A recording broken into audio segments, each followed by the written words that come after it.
No próximo capítulo da novela Três Graças, quem puxa o fio primeiro é Cláudia, ao procurar Viviane para exigir uma reunião urgente no Ferro Velho. O motivo? Um cliente misterioso, cheio de exigências e poucas explicações. O grupo se reúne, debate, desconfia e acaba aceitando a condição mais espinhosa. O dinheiro escondido na estátua só poderá ser usado sob regras rígidas. Ninguém gosta, mas todos sabem que recuar agora não é opção. Enquanto isso, longe dali, Joely se prepara para um momento decisivo. Acompanhada por Kellen e Lena, ela segue para a clínica para descobrir o sexo do bebê. O clima mistura ansiedade, expectativa e um silêncio que diz tudo. Kellen, prática como sempre, lembra que a revelação deve ser feita primeiro a Gerluce e Lígia. Não é só um detalhe, é uma escolha que fortalece alianças. Falando em Gerluce, a pressão quase a faz desistir de tudo. O pedido de demissão já estava na ponta da língua quando Viviane percebe o perigo e entra em cena. Com firmeza e sensibilidade, ela vira o jogo. Sair agora seria entregar a vitória aos inimigos. Gerluce recua, mas o medo não vai embora. O interrogatório de Paulinho se aproxima como uma nuvem carregada. Antes de seguir, já deixa o like, se inscreve no canal e comenta de onde você acompanha a novela. Aqui a fofoca é coletiva. Em paralelo, Herculano desabafa com Lena sobre Ferete. O pedido insistente de dinheiro para a fundação acende um alerta vermelho. Para ele, quando a caridade vem com cobrança, o interesse costuma ser outro. A conversa ganha ainda mais peso quando Lena solta uma bomba. Existe a chance de ela estar grávida. Como se não bastasse, Samira descobre que Lena esteve com Joely e reage mal. O ciúme ferve, a desconfiança cresce. Lígia, já fragilizada, passa mal, elevando a tensão geral. E no meio desse dominó emocional, Ferete recebe uma mensagem curta e perturbadora, mandando procurar Feliciano.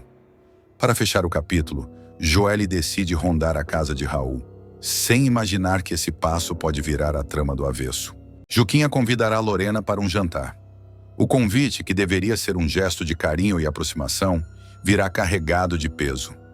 Lorena hesitará desde o primeiro momento.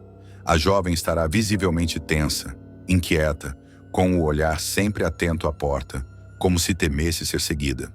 O motivo ficará claro. Ferete. O pai da mocinha estará cada vez mais obcecado em investigar a vida da filha, cruzando horários, interrogando pessoas próximas e cavando informações onde não deveria. A paranoia dele já não será segredo para ninguém. Lorena deixará escapar para Juquinha, que está com medo. Medo do que Ferete pode descobrir. Medo do que ele pode fazer. O vilão já estará desconfiado de que a filha está se envolvendo emocionalmente com outra mulher. Algo que ele jamais aceitou e sempre tentou controlar com mão de ferro. O jantar para Lorena não será apenas um encontro romântico. Será um risco calculado. Juquinha, no entanto, não aceitará a decisão de Lorena de desistir. A policial mostrará um lado firme, quase inflexível. Para ela, recuar significaria permitir que Ferete continue mandando, manipulando e aterrorizando. Juquinha deixará claro que não vai mais assistir de braços cruzados à violência silenciosa que Ferete impõe à própria filha. Esse embate, ainda contido, já dará o tom do que está por vir. A tensão aumentará quando Juquinha decidir ir direto ao centro do problema. Determinada, ela seguirá até a fundação comandada por Ferete.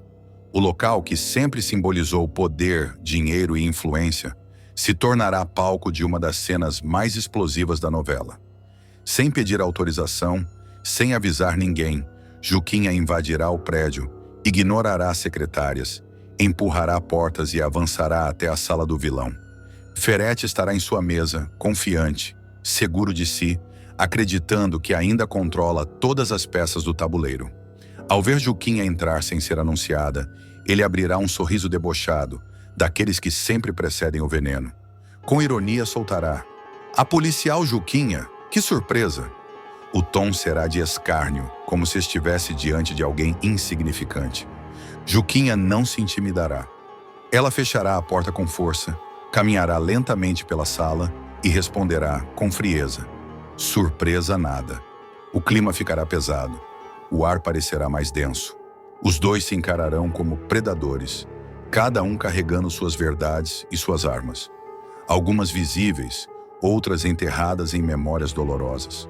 Ferete tentará inverter o jogo, provocará, ameaçará nas entrelinhas, insinuará que sabe coisas demais sobre Juquinha e principalmente sobre Lorena.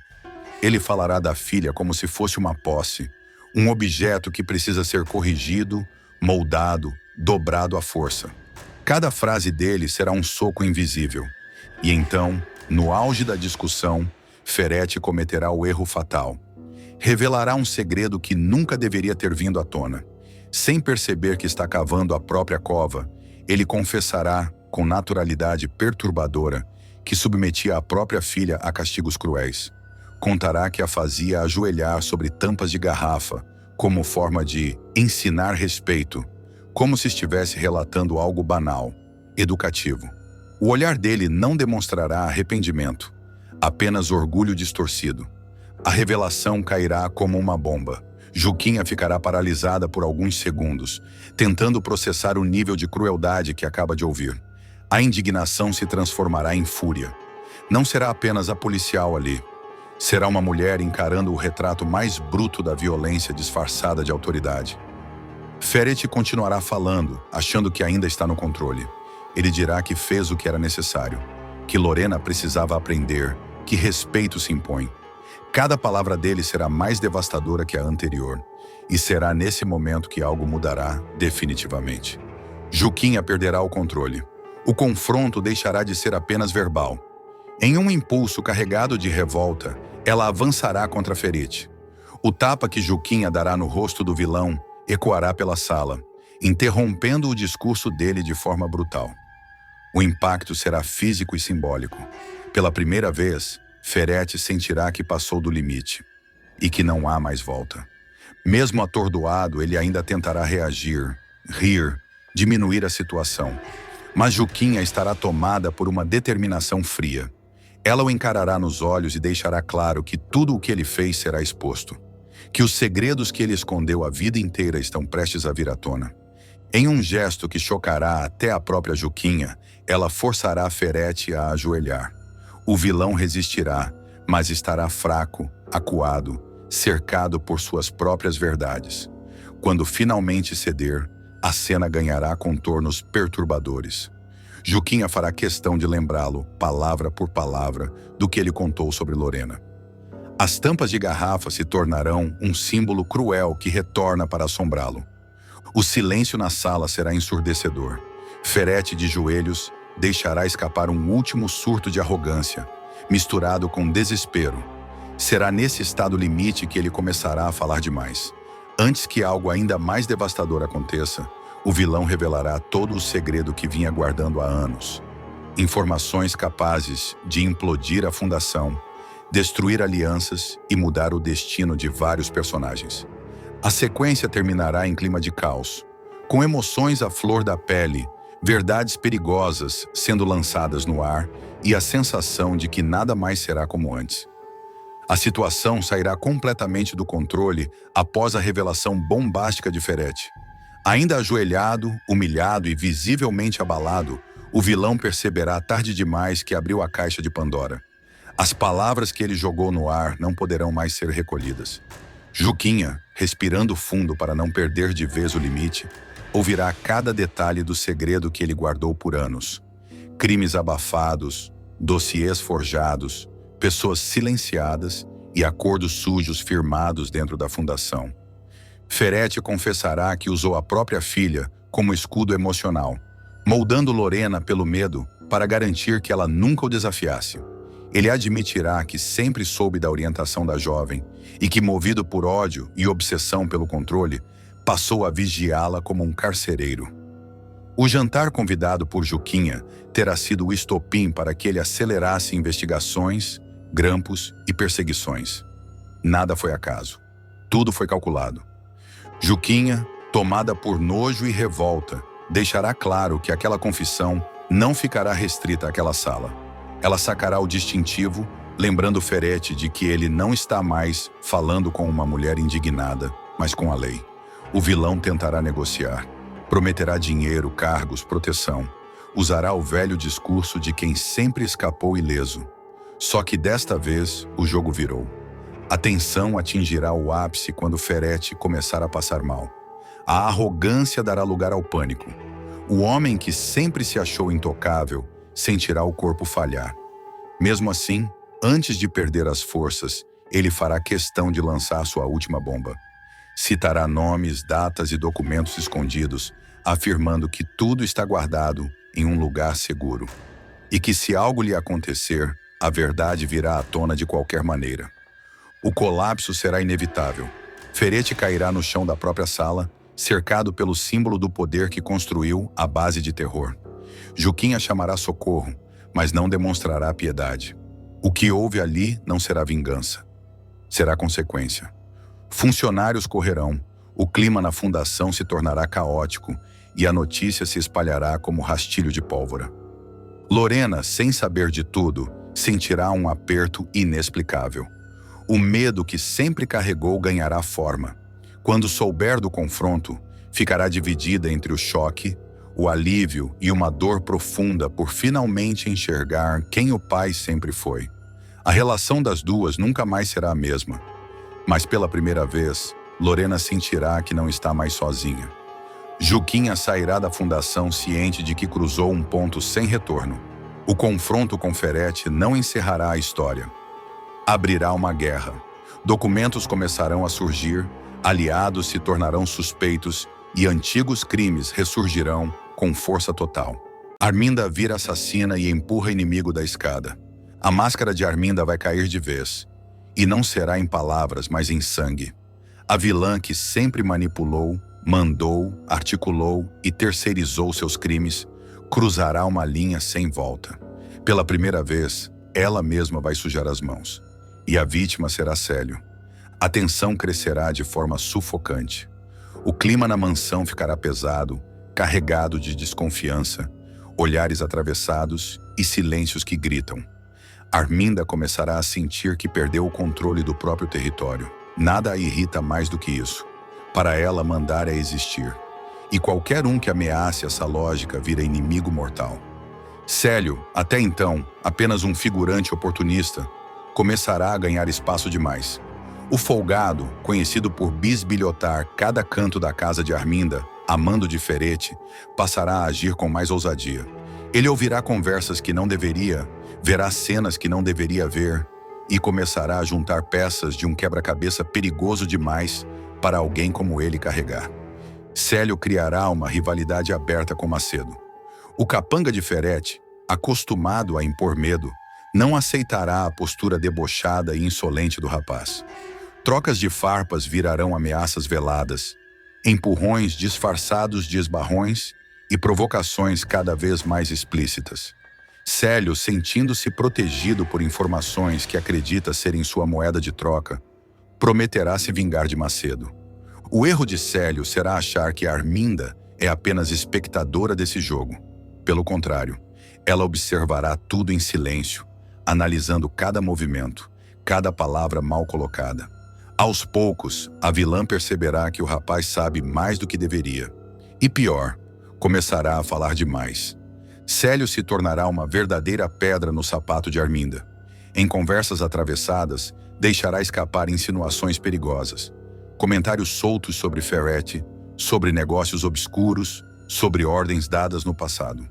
Nada direto, mas o suficiente para deixar Arminda em alerta máximo. Para ela, a ameaça não se administra, se elimina.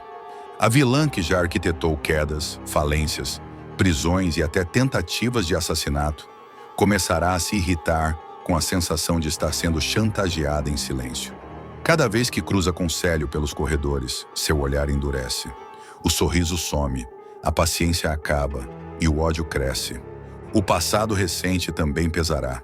Depois de tantas ameaças contra Zenilda, incluindo uma tentativa clara de assassinato que quase saiu do controle, Arminda sentirá que precisa reafirmar seu poder.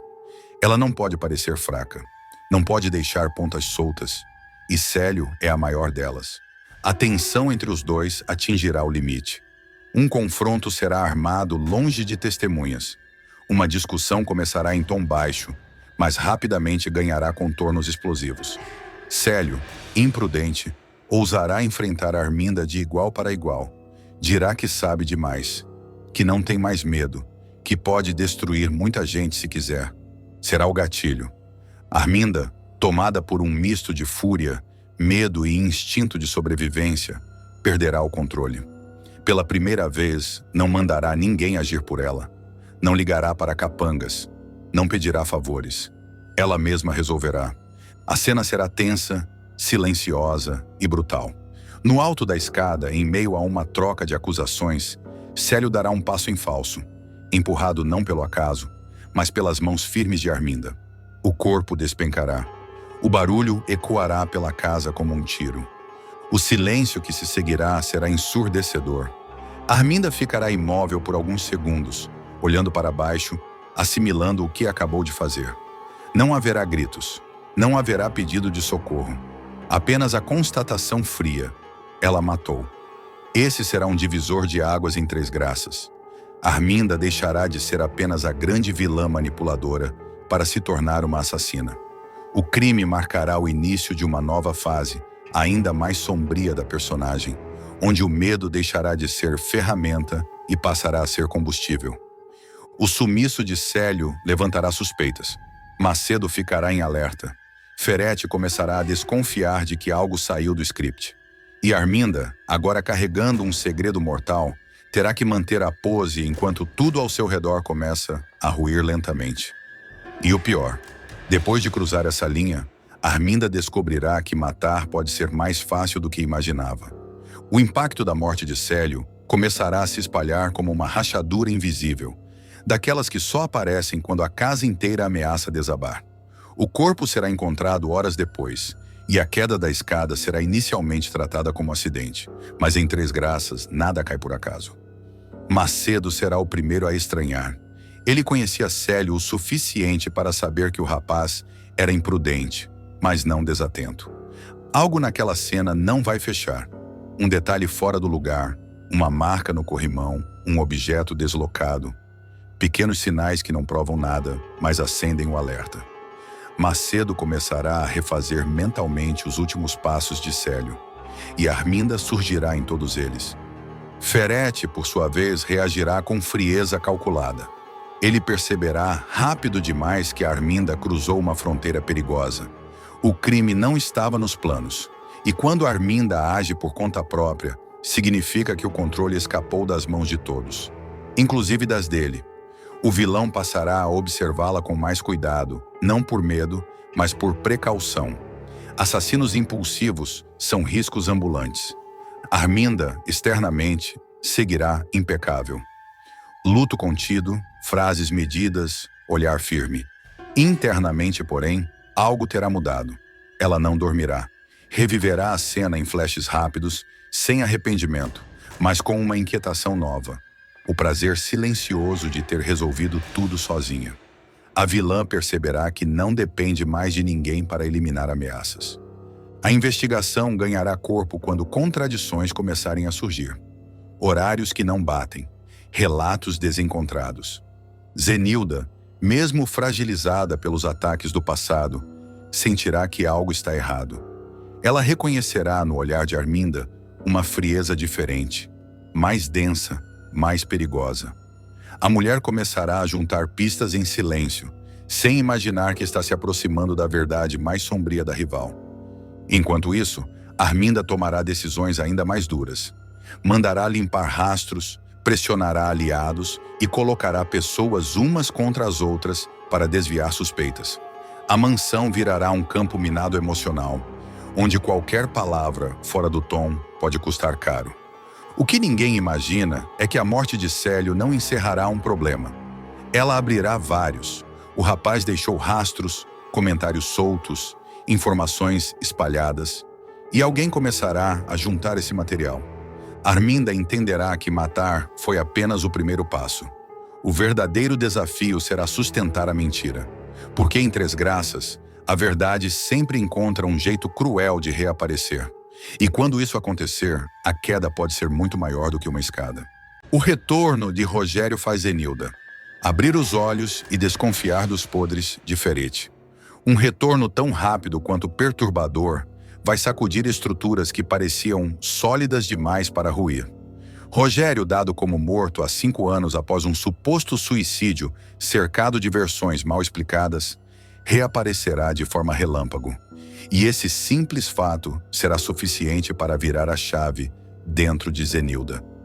Nada volta ao lugar depois disso, nem o casamento, nem as certezas, nem o silêncio conveniente que sempre protegeu Ferete. O impacto do reaparecimento de Rogério não estará no tempo que ele permanece em cena, mas no estrago que deixa para trás. Zenilda, que por anos engoliu justificativas prontas, discursos calculados e explicações genéricas do marido, finalmente começa a enxergar o óbvio. Existe um jogo muito maior sendo jogado às suas costas, e pela primeira vez, ela decide não ser mais figurante dessa história. A versão de que Rogério teria surgido do nada, logo após todos acreditarem que ele havia se matado, simplesmente não fecha. Para Zenilda, a narrativa é frágil demais.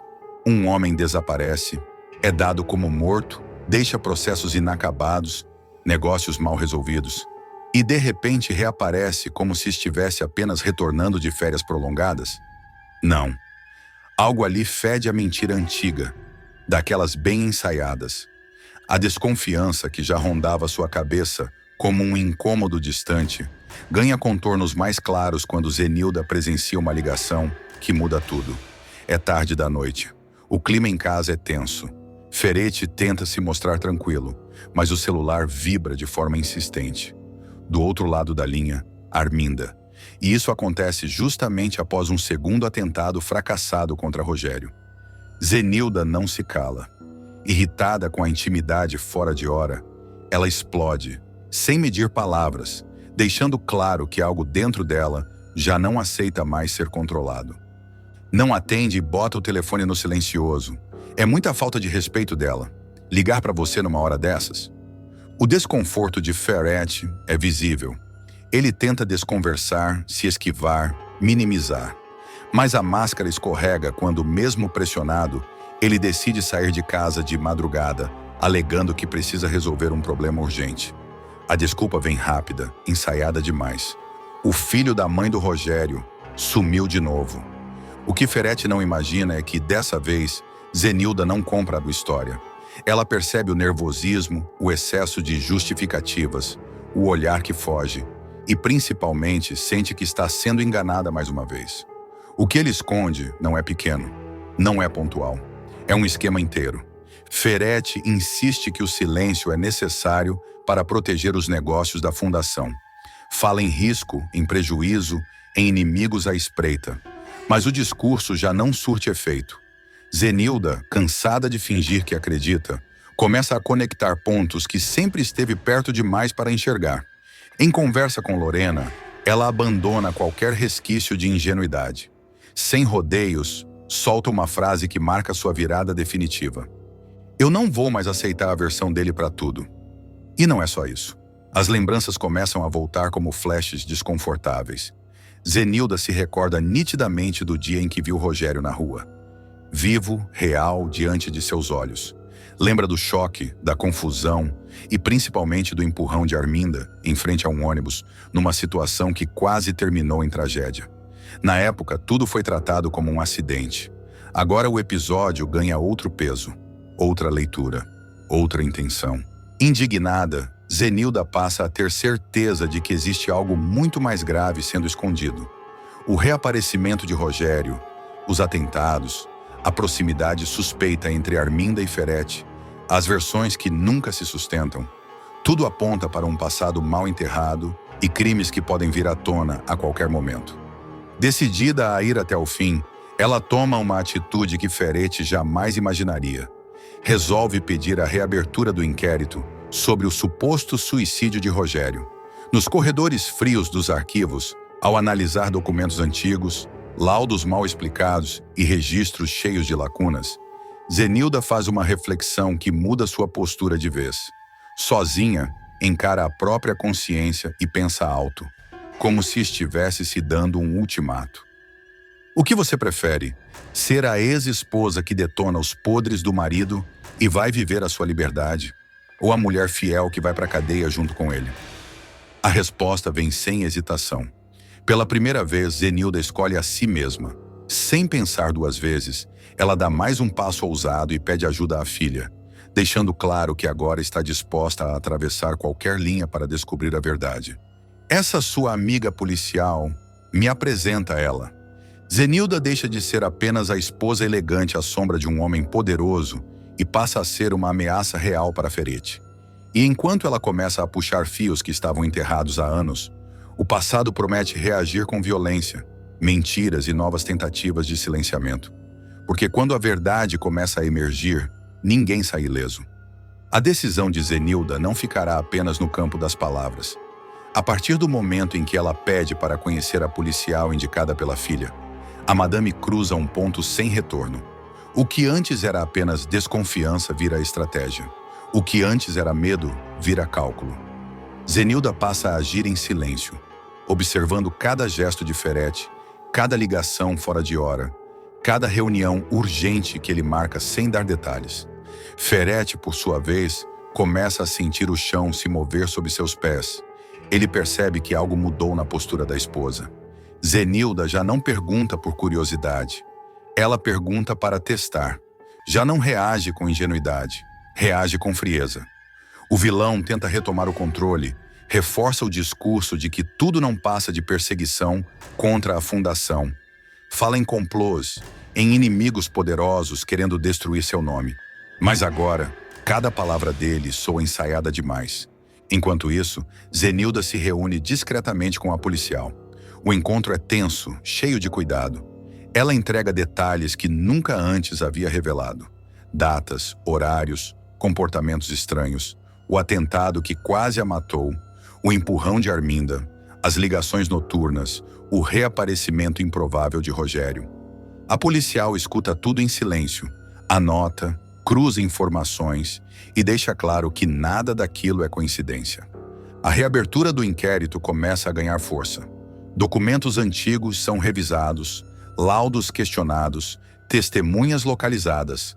Aos poucos, surgem inconsistências graves no suposto suicídio de Rogério. Datas que não batem, assinaturas suspeitas, registros apagados. E no centro de tudo, o nome de Ferete aparece mais vezes do que deveria.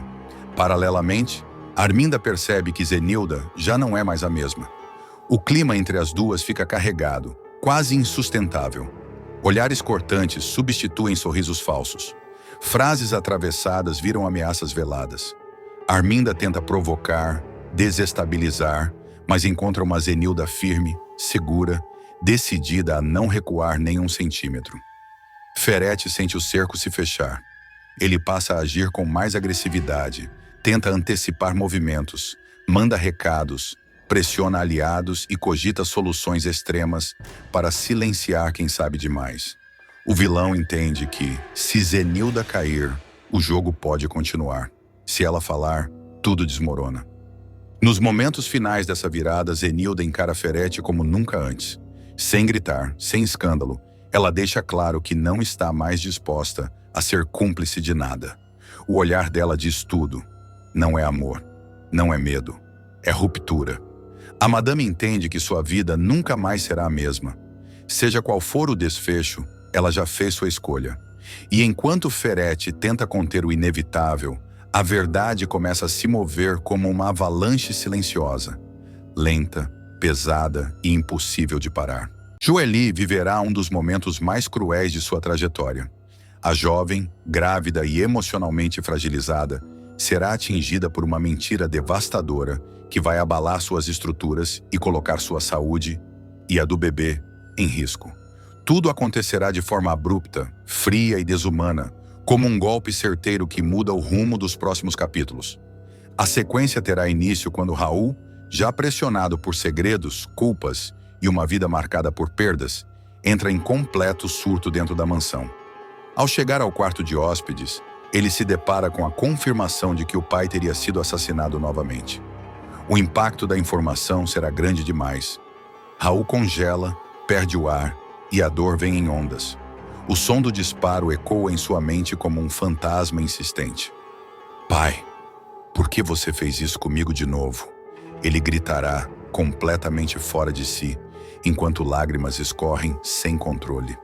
Sem conseguir permanecer no local, Raul sai correndo da mansão, atravessando os corredores como um homem perdido, ignorando qualquer tentativa de detê-lo.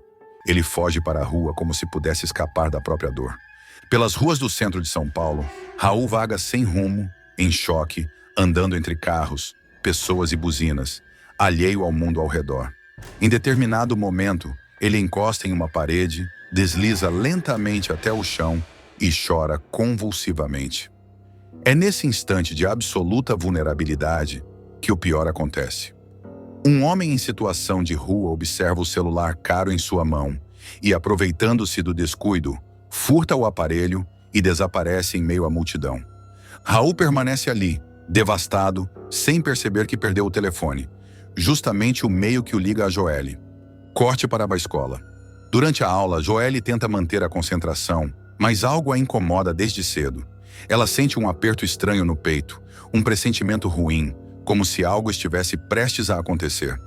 A professora explica a matéria, os colegas conversam baixo e Joelle acaricia discretamente a barriga, buscando acalmar o bebê. De repente, o celular vibra. Uma chamada. Número de Raul. Ela franze a testa, estranha o horário, ignora. O aparelho vibra de novo, e outra vez. O coração acelera. Um suor frio escorre por sua nuca. Por que ele está ligando agora? Sussurra para si mesma. Sem aguentar a insistência, Joelle atende, já nervosa. Raul, que brincadeira é essa? Aconteceu alguma coisa? Do outro lado da linha, o silêncio dura segundos longos demais, até que uma voz desconhecida responde, seca, sem empatia. Não sou o Raul, não. Sou o novo dono desse telefone. Joelle sente o chão desaparecer sob seus pés. A sala gira. Ela se levanta da cadeira instintivamente. Como assim? Cadê o Raul? Passa ele para mim agora, exige com a voz trêmula. O homem ri. Um riso cruel, debochado, que só piora tudo. Ele levou um balaço no peito. A adolescente arregala os olhos. O ar some. Para com isso. Isso não tem graça, ela implora. Sem qualquer pudor, o estranho solta a frase que muda tudo. Raul já era. Já deve ter desembarcado no inferno. Ele tá morto. O impacto é imediato e violento. O celular escorrega lentamente da mão de Joelle, bate no chão da sala e o som ecoa como um tiro. Ela tenta falar, mas a voz não sai. Os olhos se perdem no vazio. O corpo vacila. Diante do olhar assustado dos colegas e da professora, Joelle dá 2 passos para trás e desaba, desacordada, no meio da sala de aula. O desespero toma conta do ambiente. Alunas gritam, cadeiras são arrastadas e a professora corre para ampará-la. Chamem ajuda! Ela está grávida! Alguém grita.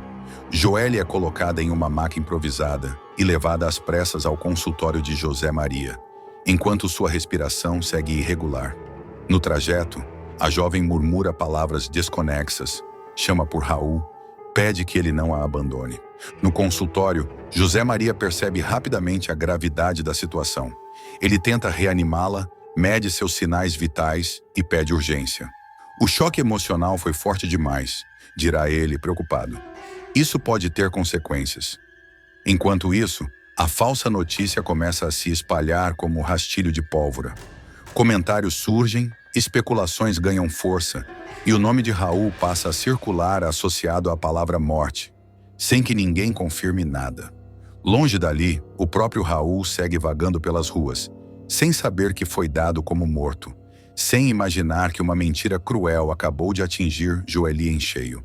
O destino dos dois parece cada vez mais distante, costurado por desencontros, mentiras e decisões que ainda terão um preço alto. José Maria acompanha a jovem desde a entrada. Ele pede exames, monitora o coração do bebê e tenta estabilizar Joelle, que alterna momentos de inconsciência com breves despertares, sempre chorando e repetindo o nome de Raul.